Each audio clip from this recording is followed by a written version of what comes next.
I welcome you once again to the 17th Sunday of the year B.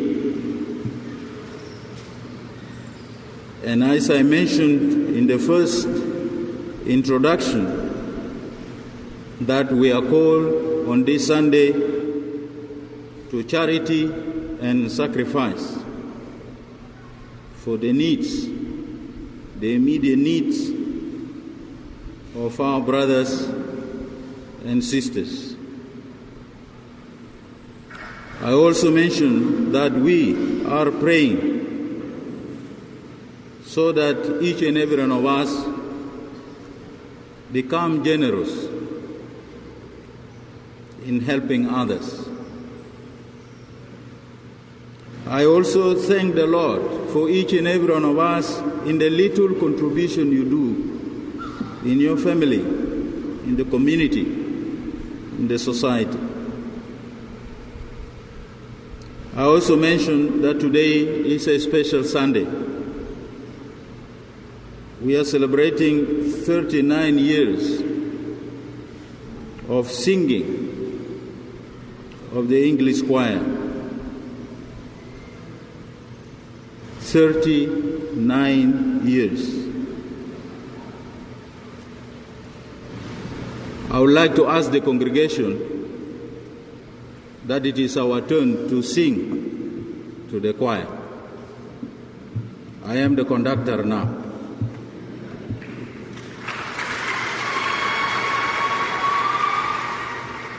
Happy birthday to you.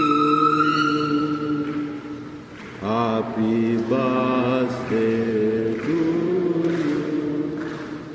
Happy birthday, English choir. Happy birthday to you.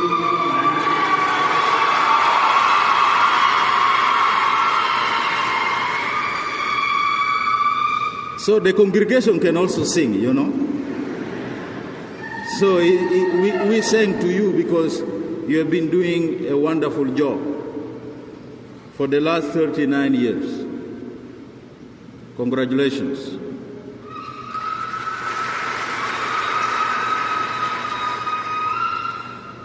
According to St. Augustine, if you sing, you pray twice. So if this formula of St. Augustine is correct, then actually you are 78 years praying. Not 39, but 78, because you are doubling. So 39 times 2.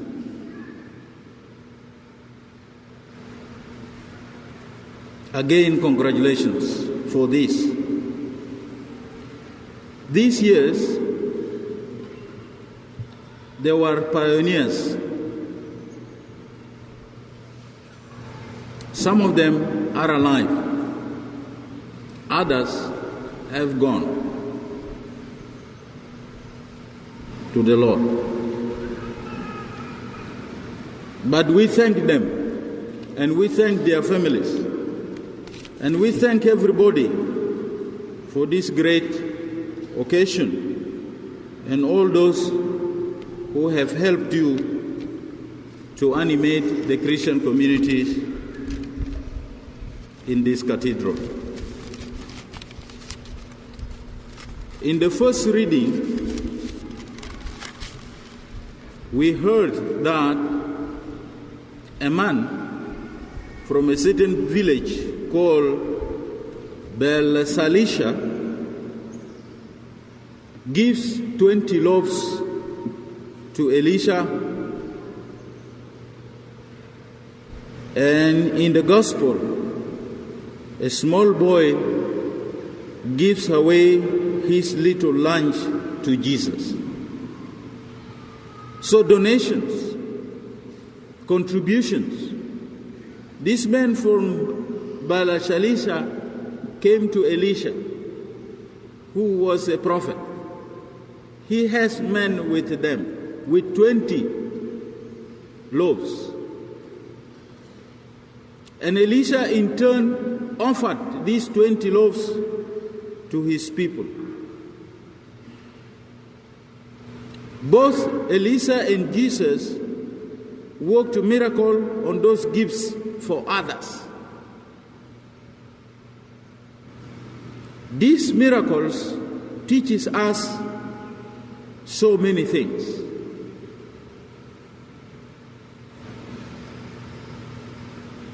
"20 loaves eaten by 100 men. 2 eaten by 5,000 men. The teaching is that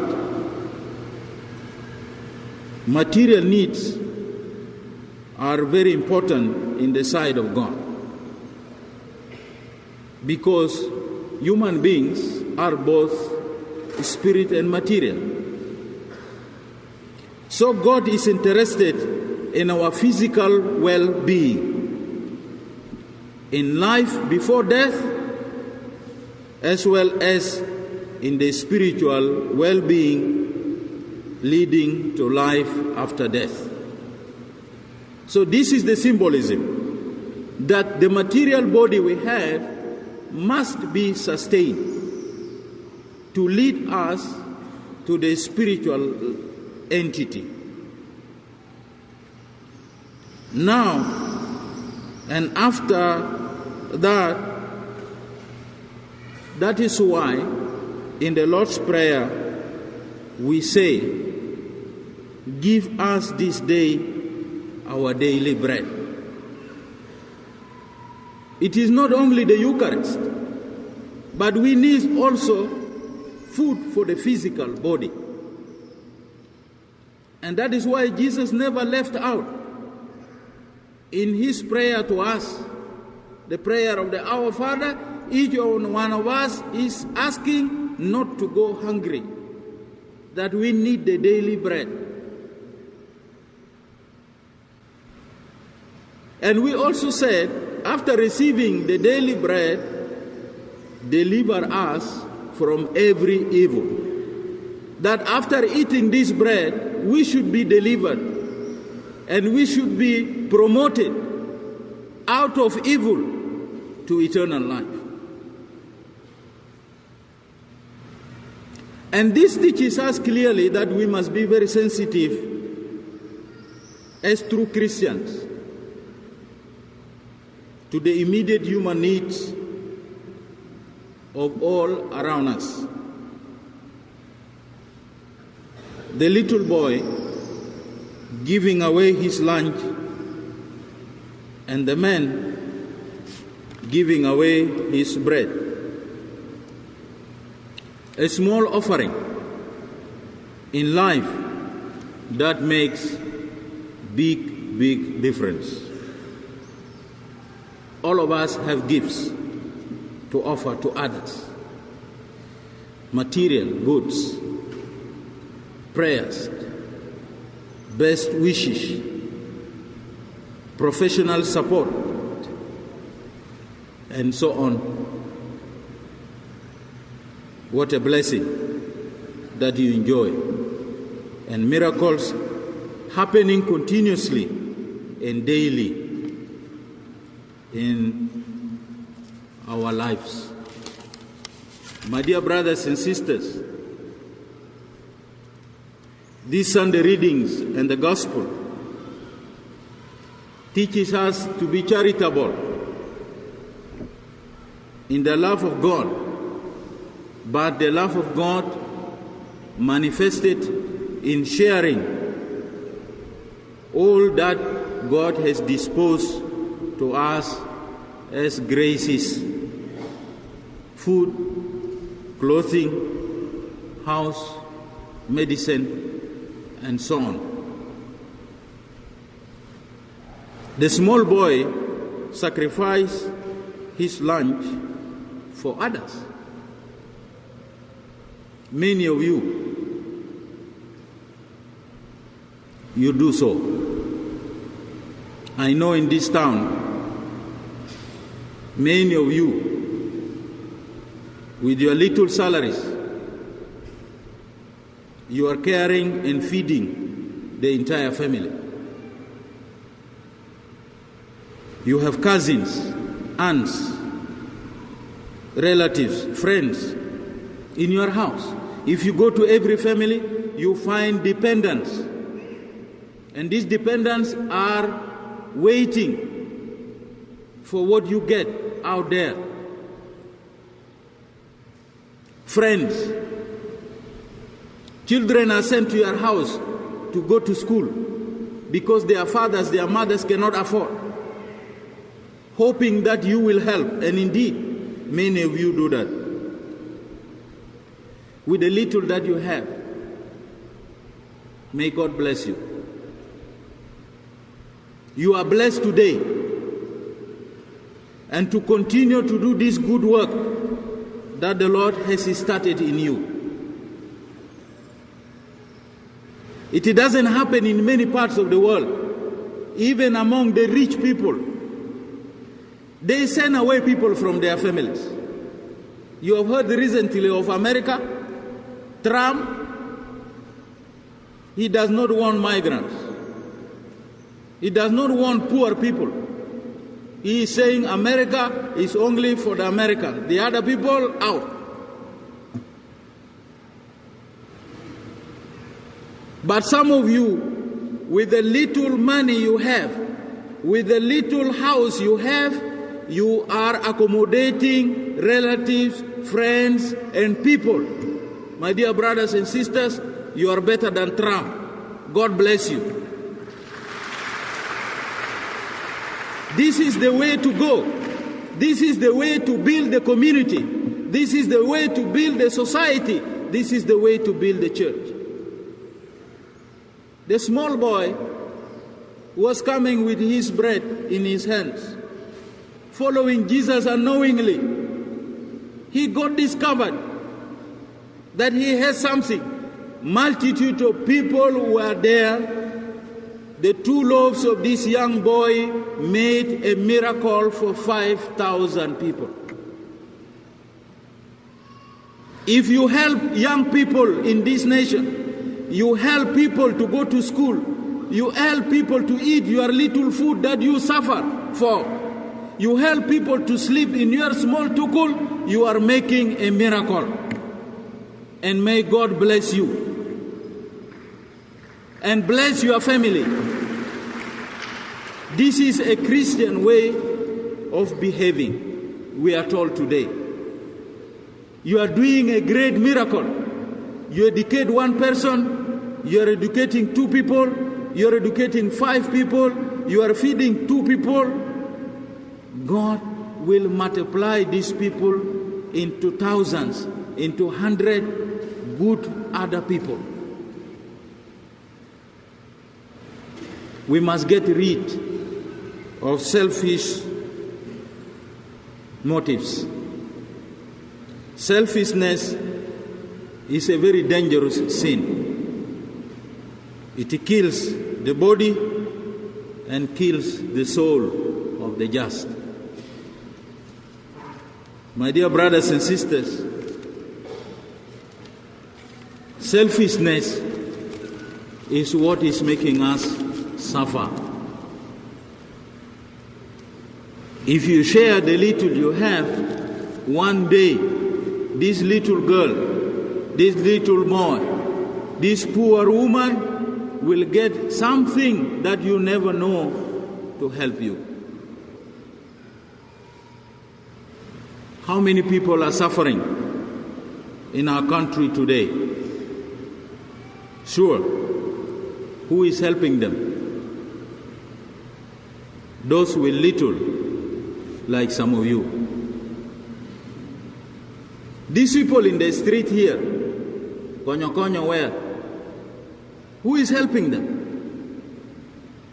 The poor people. Those who are going to konyo konyo. Those who they don't go there. They even don't know that people are suffering there. They are You know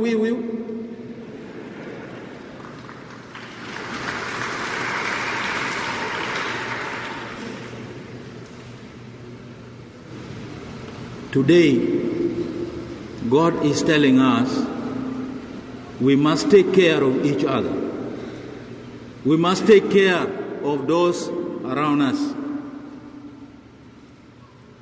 One day, a pastor, a priest, a bishop like me was preaching this same thing. And he was telling the congregation, like I do to you today, that please, if a visitor comes to your house and finding food, even in the late hours, give that food to that person.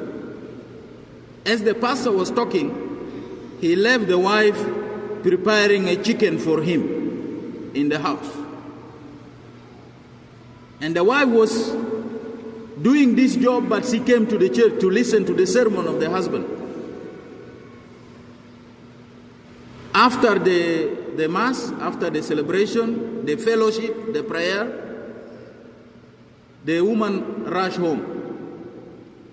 The husband remained for the meeting of the pastoral council members. When the woman went home, villagers came from the village of the husband, the aunt and other people. They worked for 2 days. They arrived at the house. They suffered. They were hungry. The woman, believing in the gospel and believing what the husband said, gave the chicken to the poor villagers to eat. So they ate everything. This man, after finishing the sermon and finishing the meeting, he went home. Finding the people, oh, auntie, how are you, and so on, greeted them enthusiastically, welcome and so on. So he went to his room, removed the shoes, removed the necktie or the collar and everything. Now he went and took a bit of shower, went and sat down and asked the wife if the thing of before can be brought. The wife said, I'm sorry, I am doing something which is not yet ready, but the chicken I gave to the people who came from the village. The pastor grew very angry. And he said, these people did not come for my chicken. Why did you do this? And the woman said, Ya Abuna, Ma, you said this thing in the church. He said, no, I am talking to the people.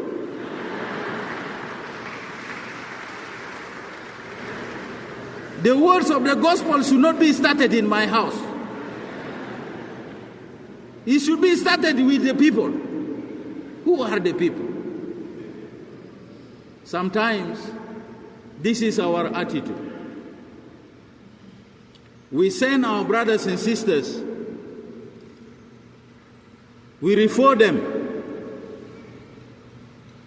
to the UN. Muskida, you are just like this pastor I'm talking about. You refer the suffering people to others and not to ourselves. We are challenged today that all of us can give, all of us can support, all of us can share. The choir, they gave us their voices for 39 years, just singing to make us happy. And we can do that.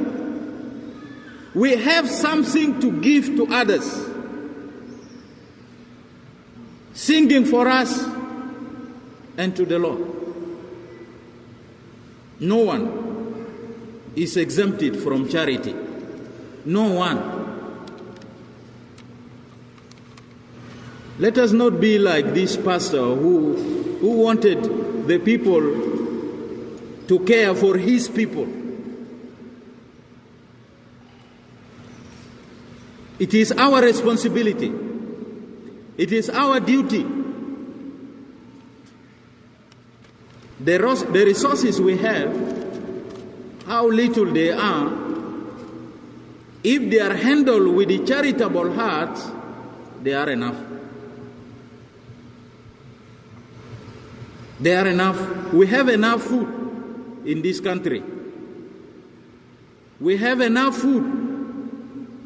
We have enough resources. But greed. We are dying of greed.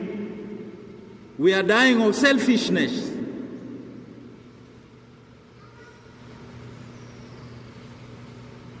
God is making miracles among us. Even in our desperate situation, we still get help and we give help.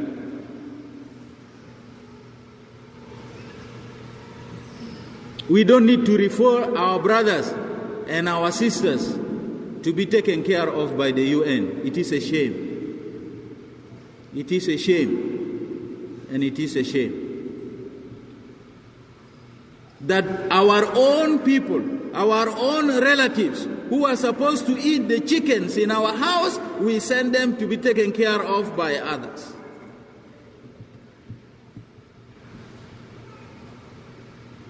This is not charity.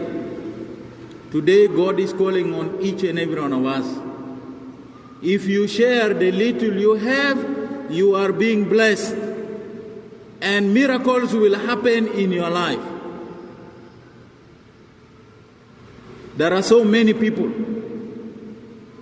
who are alive today because of charity, because they were helped by others. There are so many others too who are alive today because they help others.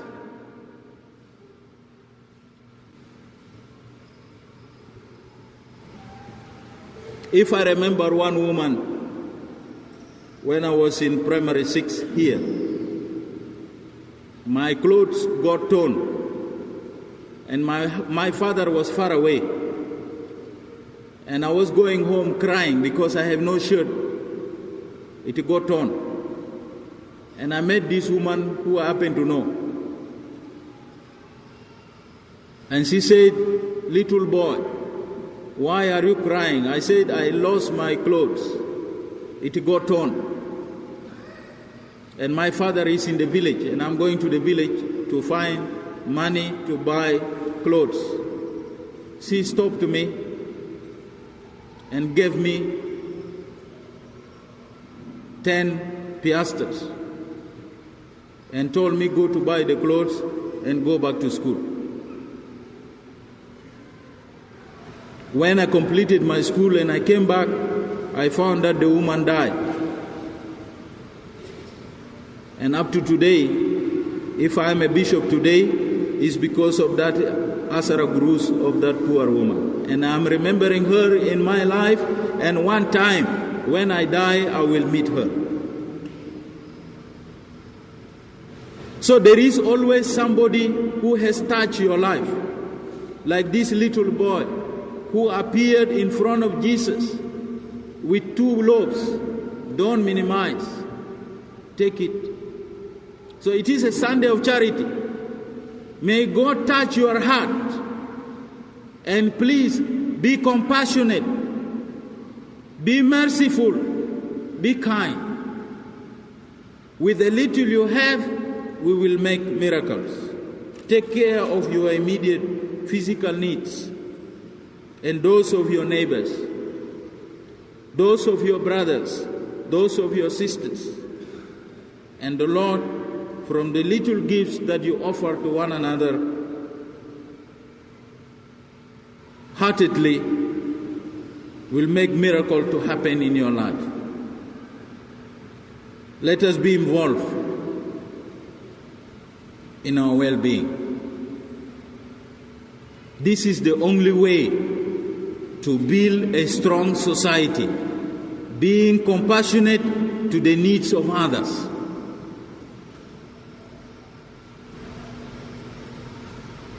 I was imagining, we are said to be around 10 million people in South Sudan, isn't it? 10 or 12 million, I don't know. You kill some, maybe they are now less. If the money of the oil of 1 month is distributed to each and every one of us, all of us will be the richest in the whole world. The money 1 month only, distributed to the citizens. To the citizens, $1 million each, $1 million each. The 1 month, it is enough. But because few of us are selfish, that is why you see South Sudanese begging, hungry, sick, without homes, living in the camps. I mean, if you are a Christian, these are values that we should not even talk about. Other nations are millions of people, 100 million, 200 million, yet they take care of each other. We are a few people, and 3-4 people are making us to suffer.